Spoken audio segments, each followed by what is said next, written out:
usahanya? Konveksi sama percetakan. Oh siap, sama percetakan siap. Oke.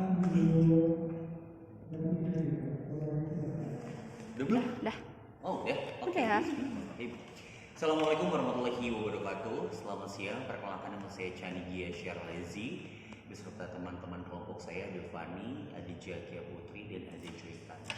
Dan hari ini kita bakal sedikit wawancara bareng sama salah satu pengusaha muda yang usahanya cakep banget nih di bidang konveksi, di bidang apalagi yang percetakan. Nah, biar tahu lebih detail, kita kenalan dulu sama Kang. Siapa kan? Silakan Kang. Halo teman-teman, kenalin nama saya Fikri Saptuami Digraha, biasa dipanggil Kang Fikri atau Bang Fik karena emang asal saya itu dari Bekasi sebenarnya. Wih, Bekasi. Dari Bekasi, SMK di Bandung 7 tahun, alhamdulillah sekarang udah beraktivitas di Bandung itu selama 7 tahun. Oke. Dan sekarang merintis usaha namanya Siso Extra.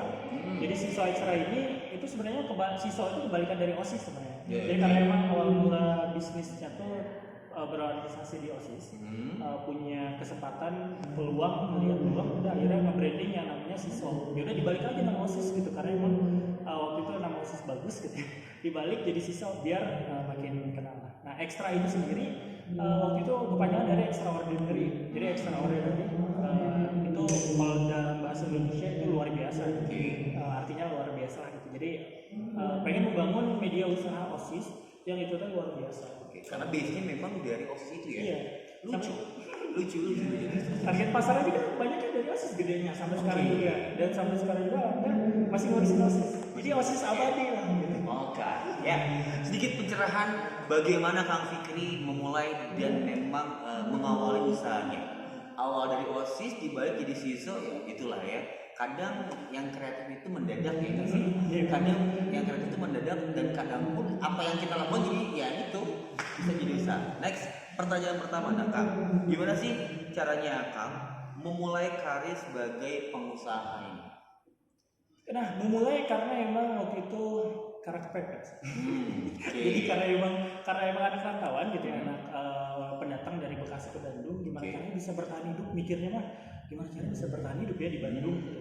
Jadi akhirnya waktu itu pertama kali mulai jualan gorengan. Yang kepikiran jualan gorengan, tapi ikut organisasi OSIS. Alhamdulillah waktu itu jadi ketua umum, OSIS Kabupaten Bandung Barat, kabupaten punya akses yang luas, punya jaringan untuk OSIS di sekolah-sekolah yang cukup luas. Saya lihat peluang kebutuhan di sekolah itu apa ya kebutuhannya? Oh, kebutuhan yang dekat aja karena OSIS itu kebutuhannya atribut. Jadi mulai dari usaha atribut, kayak misalkan pin, nemplate, terus juga kayak ID card, terus sama merambah ke konveksi itu dual jas, terus PDH kan untuk PDH kaos-kaos gitu. Nah akhirnya kepikiran dan nawar-nawarin aja langsung japri gitu kan yang punya power gitu. Ketua umum gitu ya, terus juga ya udah tawarin dan alhamdulillah sampai sekarang punya mitra yang cukup luas di Jawa Barat sekarang. Ada sekitar 50 lebih sekolah yang udah bekerja sama kita untuk pengadaan atribut OSIS. Itu continuous terus ya? Itu alhamdulillah repeat order terus setiap order ya. Oke.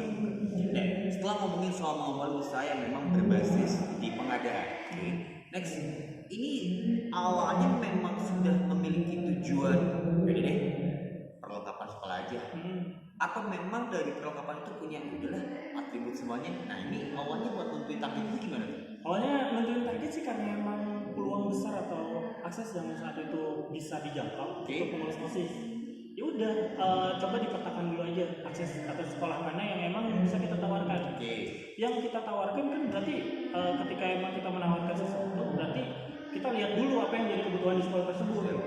Nah kebetulan di sekolah tersebut butuh pengadaan atribut atau pengadaan seragam misalnya, atau pengadaan biasanya kalau zaman atau musim wisuda pengadaan medali dan lain-lain.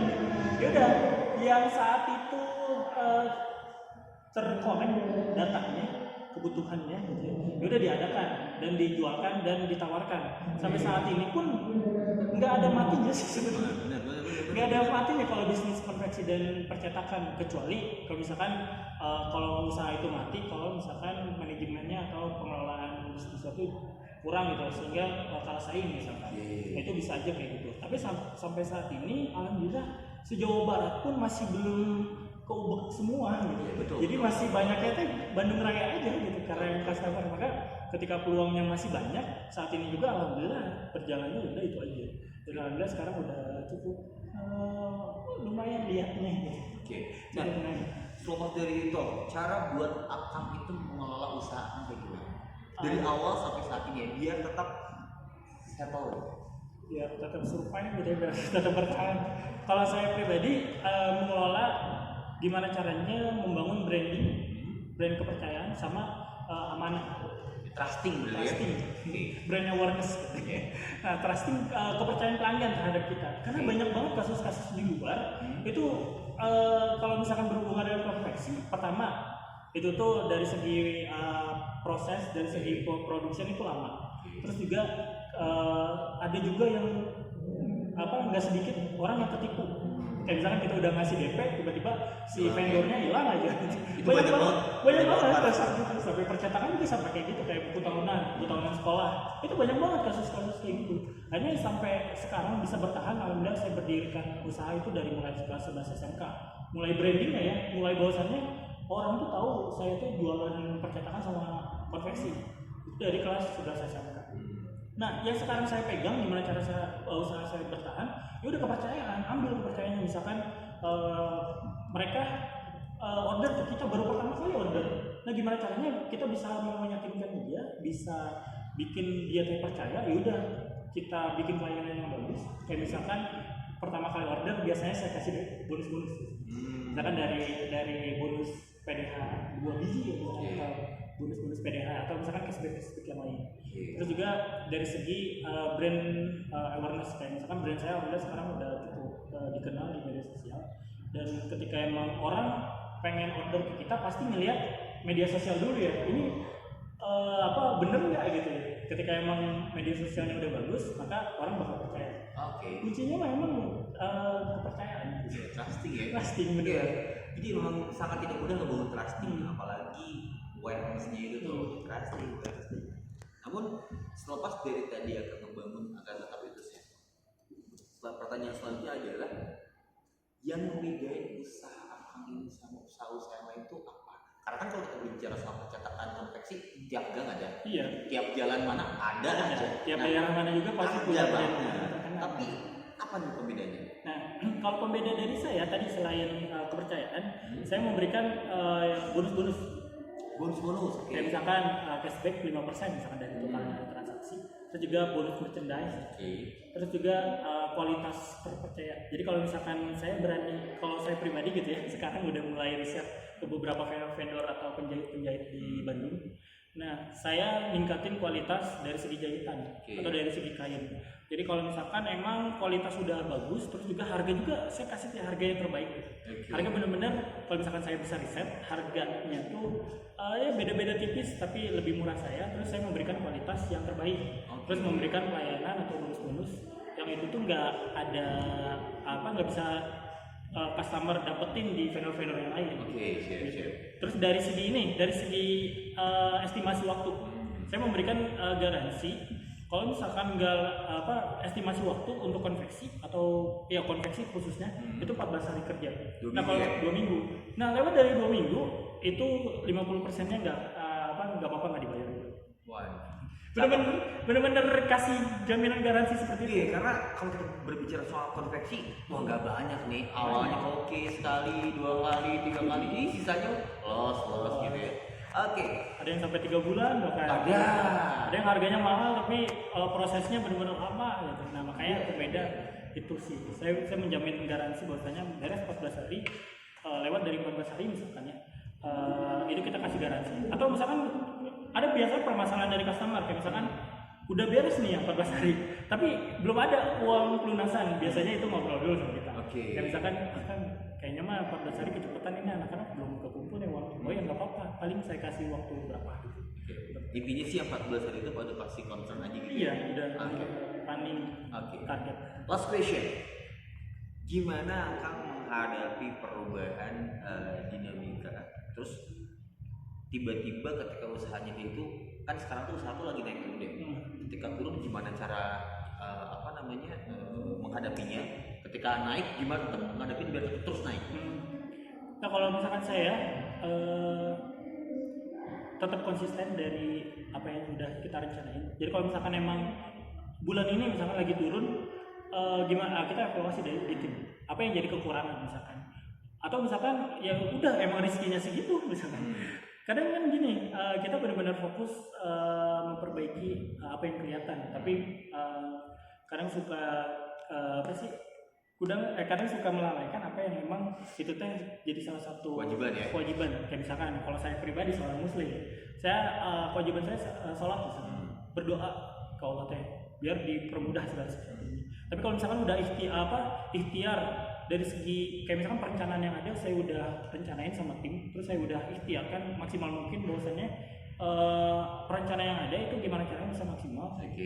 Tapi Allah ngasih rezeki misalkan sekian gitu di bulan ini, ya udah syukuri. Mudah-mudahan Allah akan tambah nikmatnya. Nah di bulan yang berikutnya misalkan mudah-mudahan siapa tahu Allah tambah gitu. Nah tapi sampai sekarang alhamdulillah sih naik terus. Alhamdulillah karena emang ya tadi gitu konsep pertama konsistensi, terus juga jaga amanah, terus juga ya terus jangan lupa gitu ya sama yang memberi rezeki gitu. Kita nggak terlalu fokus apa yang jadi apa yang jadi ikhtiar yang perencanaan kita sampai emang kita lupa gitu siapa yang pemberi rezeki sebenarnya gitu.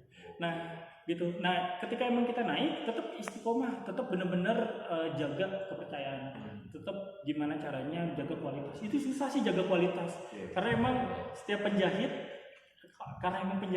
atau mitra saya karena mitra saya tuh banyak cuma orang tua jadi kayak bapak-bapak ibu-ibu gitu. Kadang emang suka faktor umur kayak misalkan sakit atau misalkan nggak fokus gitu ya, jadi jahitannya salah atau nah itu memang cukup susah sih yang jaga kualitas itu. Dan juga ini ya tangan-tangan manusia ada aja. Lalahan kita nggak tahu ya. Poin terpentingnya adalah di pertanyaan terakhir itu adalah ya tentu bukan tentang masalah ikhtiarnya, tapi bagaimanapun hasilnya tetap Allah yang ngasih. Last question, ini malas question beneran aja. Buat teman-teman para pengusaha baru yang akan menjalani usaha apa nih? Ya kalian bisa bolehkan kalimat motivatif atau untuk orang-orang yang pengen jalan bisnis atau punya perencanaan, punya keinginan gitu biar ya nambah-nambah cuan minimal UKT atau misalkan jajan-jajan di kampus mah nggak minta lagi sama orang tua. Jalanin dulu aja. Jadi kayak misalkan teman-teman kepikiran jualan gorengan, itu yang bisa teman-teman lakuin, jalanin. Jadi kita nggak tahu bisnis kita bagus atau enggak ketika emang kita nggak jalanin bisnis itu. Jadi kalau misalkan kita pengen tahu bisnis kita bagus atau enggak, jalanin dulu bisnisnya, baru kita bisa tahu bisnis ini bagus nggak ya. Baru di situ evaluasi, di situ langsung apa sih kalau misalkan di situ benar-benar evaluasi, terus tafakur, terus ikhtiar gimana caranya bisa berubah lagi gitu. Jalanin dulu aja gitu. Apa yang kepikiran jalanin. Jualan pulsa, jalanin aja jualan pulsa. Sekarang banyak kok aplikasi-aplikasi yang murah. Kayak misalkan Flip itu kalau misalkan jualan pulsa goceng 5.000, itu dari Flipnya mah cuma 4.200 atau 4.700. Cuma selisih dikit, tapi itu yang bisa teman-teman lakuin, jalanin aja. Betul. Jalani aja. Jualan pulsa, jalani aja ya. Terima kasih ya Kang Fikri buat ngobrolnya. By the way, media sosialnya apaan? Media sosial follow ya. Kalau misalkan usaha Siso.extra. Siso.extra kalau media sosial pribadi. Soalnya kalau medsos pribadi itu jarang aktif. Tapi tetap ikut tren. Ini ya, jadwal scroll gitu. Tapi kalau misalkan upload dan lain-lainnya jarang sih. Nah, Fikri __20. Oke, terima kasih. Segitu ngobrol bareng sama Kang Fikri dengan berjuta-juta atau beribu-ribu kisah sebelumnya. Yang mungkin kita belum tahu bisa atau tidak, tapi yang tadi kata Kang Fikri, jalani, nikmati, syukuri. Saya pamit undur diri. Wassalamualaikum warahmatullahi wabarakatuh.